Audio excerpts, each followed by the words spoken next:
Nah, teman-teman, saat ini kita akan membahas tentang persediaan besi. Nah, persediaan besi itu apa?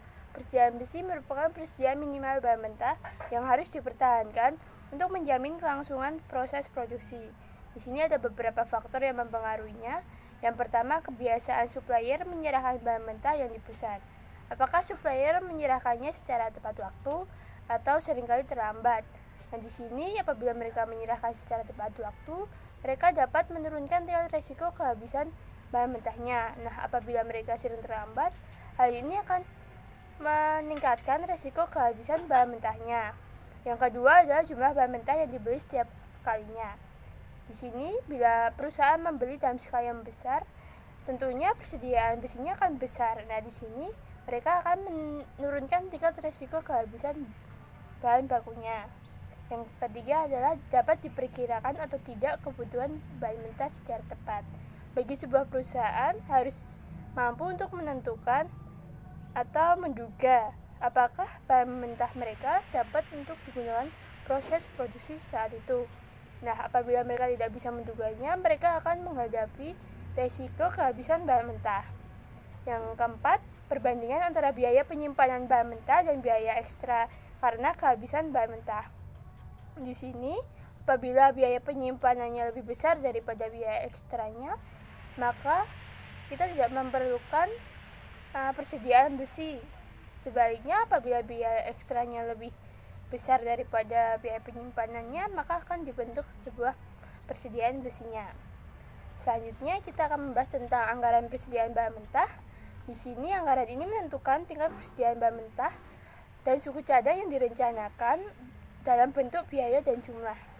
Nah, perinciannya itu di dalamnya ada jenis bahan mentah yang digunakan, jumlah masing-masing jenis bahan mentah yang tersisa sebagai persediaan, yang ketiga harga per unit masing-masing jenis bahan mentah, yang keempat nilai bahan mentah yang disimpan sebagai persediaan. Untuk rumusnya sendiri atau formulanya adalah nilai bahan mentah sama dengan unit persediaan bahan mentah dikalikan harga bahan mentah per unitnya. Lalu yang kedua adalah anggaran biaya bahan mentah yang habis untuk produksi. Anggaran ini menentukan biaya yang direncanakan untuk bahan mentah dan suku cadang yang akan dipakai dalam proses produksi. Nah, untuk formula atau rumusnya itu biaya bahan mentah sama dengan unit kebutuhan bahan mentah dikalikan harga bahan mentah per unitnya. Untuk kedua anggaran ini kalian bisa melihat di halaman 196 dan 197. Nah, untuk persediaan bahan mentah, ini ada contoh kasusnya Mitra Garmen. Apabila di bulan itu terdapat jumlahnya, yaitu antara bulan Januari sampai Desember, kita sudah mengetahui jumlahnya. Nah, untuk harganya, harga mentah stabil itu 60.000, jadi dikalikan saja, misalnya di bulan Januari 1.500 dikalikan dengan 60.000.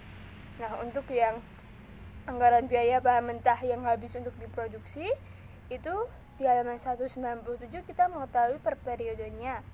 Nah, untuk yang pertama di bulan Januari itu terdapat 250, Februari 250, dan Maret 400. Untuk selanjutnya dihitung per triwulannya.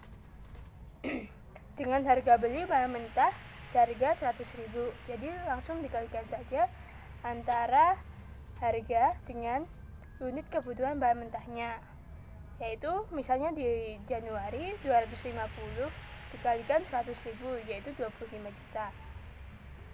Selanjutnya penentuan harga pokok bahan mentah yang dipakai dalam produksi. Nah, dalam periode akuntansi itu sering terjadi fluktuasi harga, maka harga beli bahan baku seringkali berbeda dari pembelian satu dan pembelian lainnya. Begitu pula saat persediaan bahan mentah yang ada di gudang itu, harga pokok persatuannya itu berbeda antara satu dengan yang lainnya. Di sini ada beberapa metode yang digunakan dalam menentukan harga pokoknya. Yang pertama adalah metode identifikasi khusus. Setiap jenis bahan mentah yang ada di gudang harus diberi tanda pada harga pokok persatuan berapa harga bahan baku tersebut dibeli, dan nantinya harga tersebut dalam tiap-tiap jenis bahan mentah yang ada di gudang jelas identitasnya, sehingga setiap pemakaian bahan baku dapat diketahui harga pokoknya. Yang kedua, metode FIFO atau first in first out.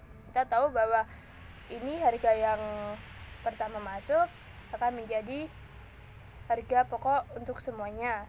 Nah, yang kedua adalah metode LIFO atau last in first out. Nah, di sini kebalikan dari FIFO.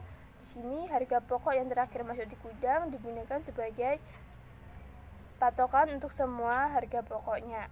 Ya, yang keempat ada metode rata-rata atau moving average method. Nah, di sini itu harga pokok rata-rata. Jadi dengan membagi total harga pokok dengan jumlah satuannya.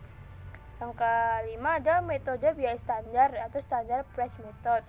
Nah, di sini bahan mentah yang dibeli dalam kartu persediaan sebesar harga standar, yaitu harga taksiran yang mencerminkan harga yang diperkirakan untuk tahun anggaran tertentu. Lalu yang terakhir ada metode rata-rata harga pokok bahan baku akhir.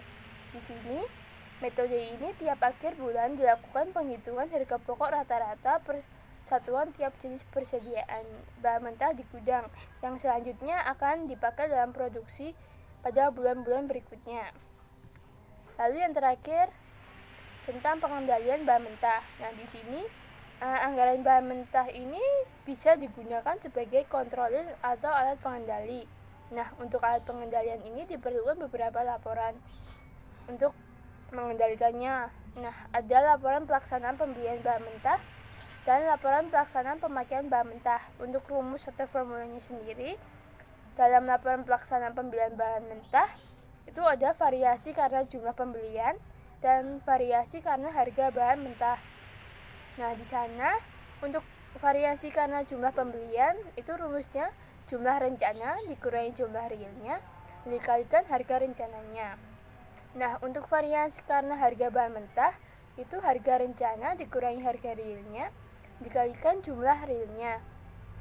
Untuk total variasinya yaitu penjumlahan antara keduanya, yaitu variasi karena jumlah pembelian dan variasi karena harga bahan mentah.